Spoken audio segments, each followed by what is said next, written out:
दिल्ली में भाजपा की राष्ट्रीय कार्य समिति की बैठक शुरू। भाजपा मुख्यालय में हो रही बैठक। प्रधानमंत्री नरेंद्र मोदी, गृह मंत्री अमित शाह और भाजपा के राष्ट्रीय अध्यक्ष जेपी नड्डा बैठक में मौजूद। 5 राज्यों के चुनाव और पार्टी के अभियानों का हो रहा है रिव्यू। प्रधानमंत्री नरेंद्र मोदी बैठक के समापन सत्र को करेंगे संबोधित। प्रदेश अध्यक्ष, संगठन महामंत्री और राष्ट्रीय कार्य समिति सदस्य भी बीजेपी मुख्यालयों से वर्चुअली जुड़े हैं।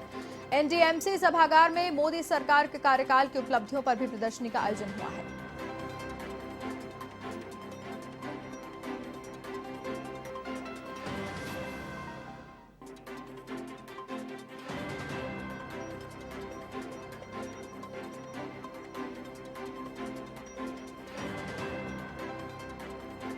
आपको बता दें, दिल्ली में भाजपा की राष्ट्रीय कार्य समिति की बैठक शुरू हो चुकी है। भाजपा मुख्यालय में इस बैठक का आयोजन रखा गया है। तो वहीं आपको बता दें कि प्रधानमंत्री नरेंद्र मोदी, गृह मंत्री अमित शाह और भाजपा के राष्ट्रीय अध्यक्ष जेपी नड्डा इस बैठक में मौजूद हैं।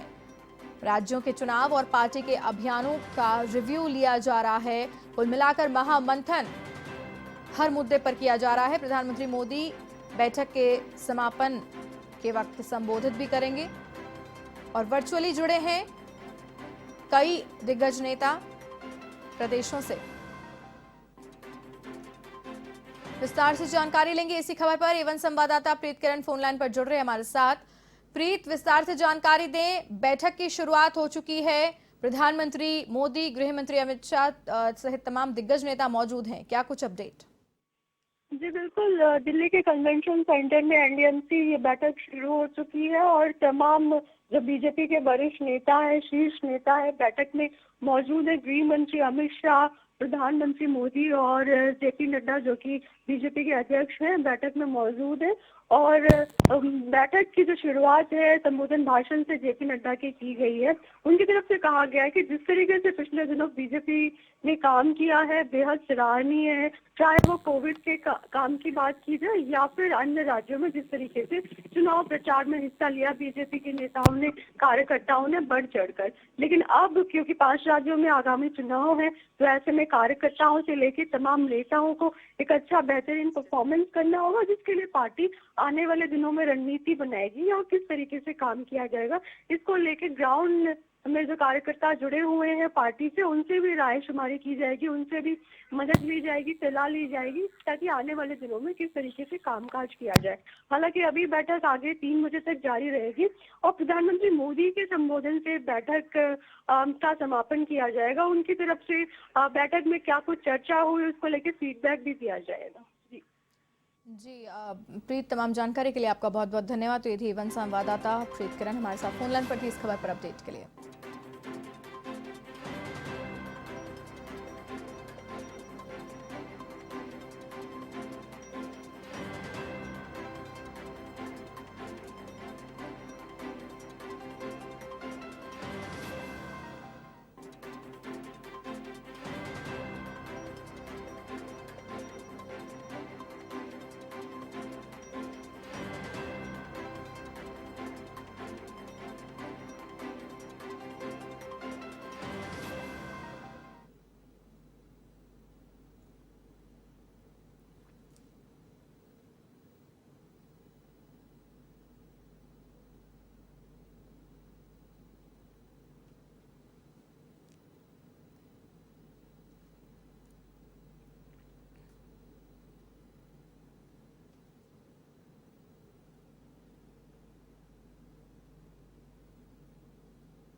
और पिंटू सिंह नरूका एवं संवाददाता हमारे साथ फोनलाइन पर जुड़ रहे हैं इसी खबर पर और अधिक जानकारी के लिए। पिंटू सिंह, विस्तार से हमें बताएं। इस बैठक की शुरुआत हो चुकी है और कई ऐसे नेता हैं राजस्थान से जो वर्चुअली इस बैठक में जुड़े हैं। क्या कुछ अपडेट बताएं?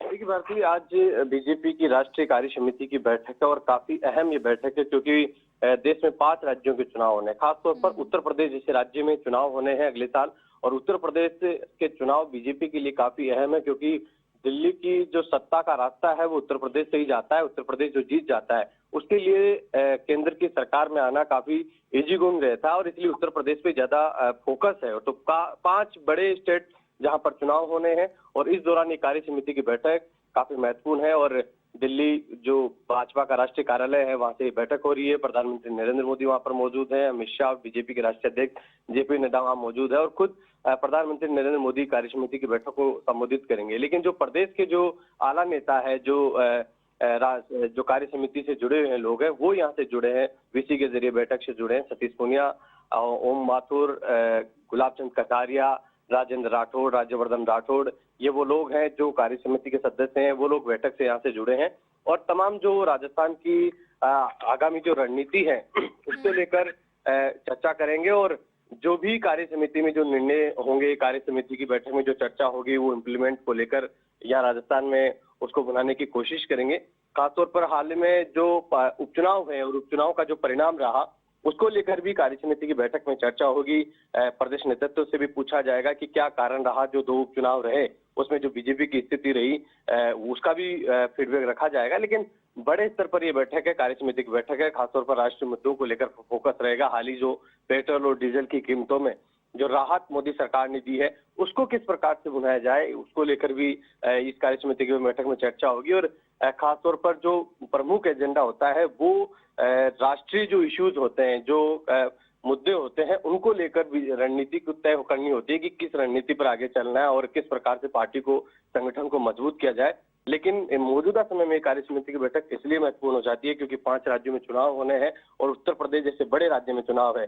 एक तरफ किसान आंदोलन चल रहा है, दूसरी तरफ महंगाई भी एक बड़ा इश्यू है। ऐसी स्थिति में क्या रणनीति रहे पार्टी को, संगठन को मजबूत करने को लेकर, क्योंकि खूब सारी समस्याएं हैं जो अब शायद मोदी सरकार के सामने भी है, क्योंकि किसान आंदोलन भी चल रहा है और यूपी जैसे स्टेट में चुनाव है, तो उनको लेकर भी इस कार्य समिति की बैठक में चर्चा होगी। अमित शाह भी संबोधित करेंगे, पीएम मोदी संबोधित करेंगे और एक पूरी रणनीति तैयार होगी चुनावी मैदान में जाने के लिए, 5 राज्यों में जाने के लिए। और उपचुनाव का परिणाम, क्योंकि हिमाचल में जिस प्रकार का चुनाव परिणाम रहा उपचुनाव का, बीजेपी को सीधा नुकसान हुआ, लोकसभा की सीट वहां पर हार गई, विधानसभा की सीटें हार गई, राजस्थान में उपचुनाव में बहुत बुरी स्थिति बीजेपी की रही। तो ये भी एक चिंता का विषय है। इन तमाम चीजों को लेकर भी कार्य समिति की बैठक में चर्चा होगी और आगामी रणनीति को लेकर क्या एजेंडे रहेंगे, क्या प्रमुख मुद्दे रहेंगे, क्या संगठन के कामकाज रहेंगे, जिनको लेकर पार्टी अगले समय तक लेकर चलेगी। जी भारती। पिंटू सिंह, यहाँ पर हमें ये भी देखना होगा कि जो खराब स्थिति, खराब प्रदर्शन या जो किरकिरी हुई है उपचुनावों में बीजेपी की, खासकर राजस्थान की अगर हम बात करें, तो इसकी जिम्मेदारी लेना भी अपने आप में एक बहुत बड़ी बात है, क्योंकि ये साफ दिखाई दिया है और केंद्र भी इस बात से अवगत है कि स्टार प्रचारकों की रुचि नहीं दिखाई दी इन उपचुनावों में। तो इसका कारण खंगालना भी एक अपने आप में बहुत महत्वपूर्ण होगा, क्योंकि ये जिम्मेदारी किसी न किसी को तो लेनी होगी। पिंटू सिंह, देखिए भारती, आज कार्य समिति की बैठक है, जहां तक मुझे लगता है कि उपचुनाव पे बेशक चर्चा होगी, लेकिन राज्य वाइज रिपोर्ट यहाँ पे नहीं ली जाएगी। रिपोर्ट बकायदा जेपी नड्डा जब इन चुनाव की समीक्षा करेंगे तो चलेंगे, जो प्रभारी है वो समीक्षा लेंगे, प्रभारी अपनी रिपोर्ट वहां पर रखेंगे कि क्या कारण हार का रहा। लेकिन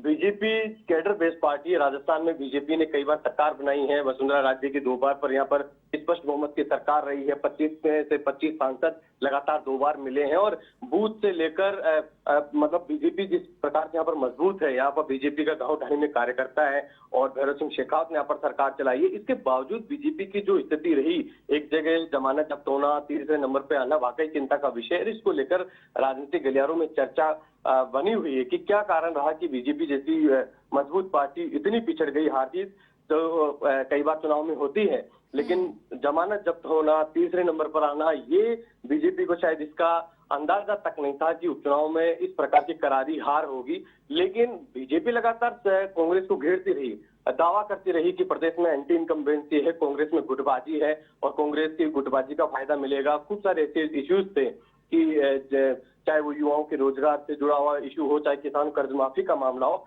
लेकिन तमाम चीजों को बीजेपी यहाँ भुनाने में असफल रही और जो एंटी इनकम्बेंसी का दावा करती रही बीजेपी, वो यहाँ पर कहीं ना कहीं असफल रही। तो ऐसी स्थिति में बीजेपी को रणनीति या यूं कहें कि समीक्षा करने की बेशक जरूरत है, क्योंकि बीजेपी की जो स्थिति उपचुनाव में रही वो वाकई में एक निराशाजनक स्थिति रही, कार्यकर्ताओं का मनोबल भी घटा है।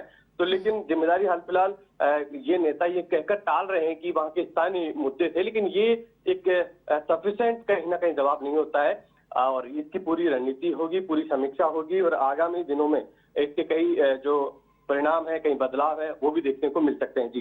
जी पिंटू सिंह, तमाम जानकारी के लिए आपका बहुत बहुत धन्यवाद। तो ये थे A1 संवाददाता पिंटू सिंह नरूका फोन लाइन पर हमारे साथ जुड़े हुए थे इस खबर पर अपडेट के लिए।